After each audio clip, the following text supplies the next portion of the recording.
လပိုင်းစတင်ဘာလထဲမှာဒါရုတ်တရက်ငွေကြေးတွေပုံအောင်ဝင်လာပြီးဒါဘဝတစ်ခုလုံးမှာတိုးတက်ပြောင်းလဲအောင်မြင်လာမယ်ကံအကောင်းဆုံးနေ့နံဒါ၃နံရှိနေပါတယ်ခင်ဗျာအခုဒီအဟောလေးမဟောခင်မှာဒီတစ်ခုကိုပဲဒါတောင်းဆိုပါမယ်သင်ဟာဒီနေ့နံ၃ခုတည်းမှာမပါခဲ့ဘူးဆိုရင်တော့မှမကြော်လိုက်ပါနဲ့ဒီဗီဒီယိုလေးကိုဒါဘာလို့လဲဆိုတော့သင်မိသားစုဒါမှမဟုတ်သင်ချစ်ခင်ရတဲ့လူတယောက်ကဒီအထဲမှာပါနေခဲ့တယ်ဆိုရင်သူတို့ရဲ့ကံစားတာကိုအကူအညီပေးနိုင်မဲ့မသိရင်နောင်တရမယ်လှုပ်ဝက်ချက်တစ်ခုကိုပါတခါတည်းဒါထည့်ပြောပြီးတော့မှမလို့ပါအဲ့တော့ဒီဗီဒီယိုလေးမကြော်ပဲအစအဆုံးကြည့်သွားပြီပါဒီ6လပိုင်းစက်တင်ဘာလမှာကံအကောင်းဆုံး၄နံ၃နံကတော့တနင်္ဂနွေရဲ့တောက်ကြရဲ့အင်္ဂါသားသမီးတွေပဲဖြစ်တယ်ကဲဒီစက်တင်ဘာလရဲ့တတိယမြောက်ကံအကောင်းဆုံး၄နံဖြစ်တဲ့အင်္ဂါ၄နံသားသမီးတွေကဆိုရင်ဒါပြီးခဲ့တဲ့လတွေမှာစိတ်ပင်ပန်းလူပင်ပန်းဖြစ်ခဲ့တဲ့မြတ်ဒီစက်တင်ဘာလမှာအကျိုးအမြတ်အဖြစ်အကောင်းဆုံးနေဒါပြန်ရတော့မှအချိန်ကာလဖြစ်တယ်ဒါမထင်မှတ်ထားတဲ့ဒါလုပ်ငန်းတူချဲမှုတွေဒါအရင်ကကိုရပိုင်ခွင့်ရှိပြီးမရပဲကြမ်းကြနေတဲ့ငွေကြေးတွေဒါပြန်ဝင်လာမဲ့လားဖြစ်တယ်အထူးသဖြင့်ဒီကုန်တယ်ရေးနဲ့ဒီ online စီးပွားရေးလုပ်နေတဲ့အင်္ဂါလေးနဲ့သားသမီးတွေဆိုရင်အကွက်မြင်နဲ့ငွေချနိုင်ပါလိုက်မှာဒုတိယမြောက်ကံကောင်းဆုံးနည်းနံကတော့တောက်ကြနေတဲ့သားသမီးတွေဖြစ်ဒီနေ့မှာတောက်ကြနေတဲ့သားသမီးတွေကလူချစ်လူခင်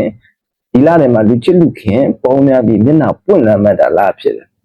အသိကိုကူညီမဲ့လူတွေအကြီးအကဲတွေဒါမှမဟုတ်မိကောင်းဆွေကောင်းတွေဒါရုပ်တရက်ဒါပေါ်လာလိုက်မယ်အချစ်ရေးနဲ့အိမ်တော်ရေးမှလည်းဒါနားလဲမှုတွေတိုးပြီးအိမ်တော်ဘက်ကြောင့်လက်လက်ပတ်တွေရှင်ဘက်ကိန်းနေတာရှိနေပါလေခင်ဗျာဒါအလုံးဆောက်ထားတဲ့သူတွေယာထူးတိုးမျောလင့်နေတဲ့သူတွေအတွက်အခွင့်အရေးကောင်းကြီးရလာတော့မှဖြစ်တယ်ဒါအခွင့်အရေးကောင်းကြီးတွေဒါရောက်ရှိလာတော့မှဖြစ်တယ်ကဲအားလုံးစောင့်မျှော်နေကြတယ်ဒါ6လပိုင်းမှာအဆိုးဆုံးနေလွတ်မြောက်ပြီးဒါထိတ်ဆုံးကနေကံကောင်းဆုံးဖြစ်မဲ့နံပါတ်1နေ့နံကတော့တနင်္ဂနွေနေ့နံသားသမီးတွေပဲဖြစ်တယ်တနင်္ဂနွေသားသမီးတွေကဒီစက်တင်ဘာလထဲမှာဒီလက်လက်ပတ်ကြီးဝင်ကိန်းတွေအားအကောင်းဆုံးဒါအချိန်ကာလဖြစ်တယ်မထင်မှတ်ထားပဲဒါကံကမ်းမဲတွေပေါက်တာရင်းနှီးမြှုပ်နှံမှုဒါမှမဟုတ်အဝေးကလာတဲ့ငွေကြေးအခွင့်အရေးတွေ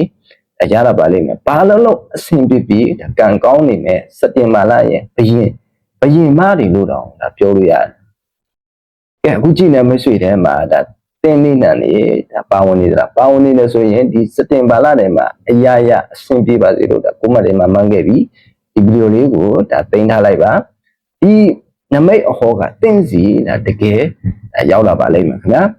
မိမိတို့နေနံနေဒါမပါဝင်ခဲ့ဘူးဆိုရင်လည်းစိတ်မပူပါနဲ့ခင်ဗျာအဲဆိုရမိသားစုဝင်ထဲမှာအင်္ဂါတောက်ကြတနင်္ဂနွေသားသမီးတွေရှိရင်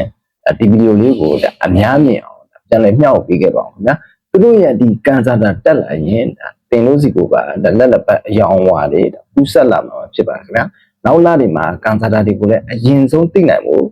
follow လေးမလုပ်ထားရရင်ဒါ follow လေးလုပ်တော့ခဲ့ပါခင်ဗျာအားလုံးပဲဒီစက်တင်ဘာလထဲမှာစီးပွားလက်လက်ပတ်နေဒီရေအလားတိုးတက်ကြပါစေကြောင်းဆုမကောင်းတောင်းပေးလိုက်ပါခင်ဗျာ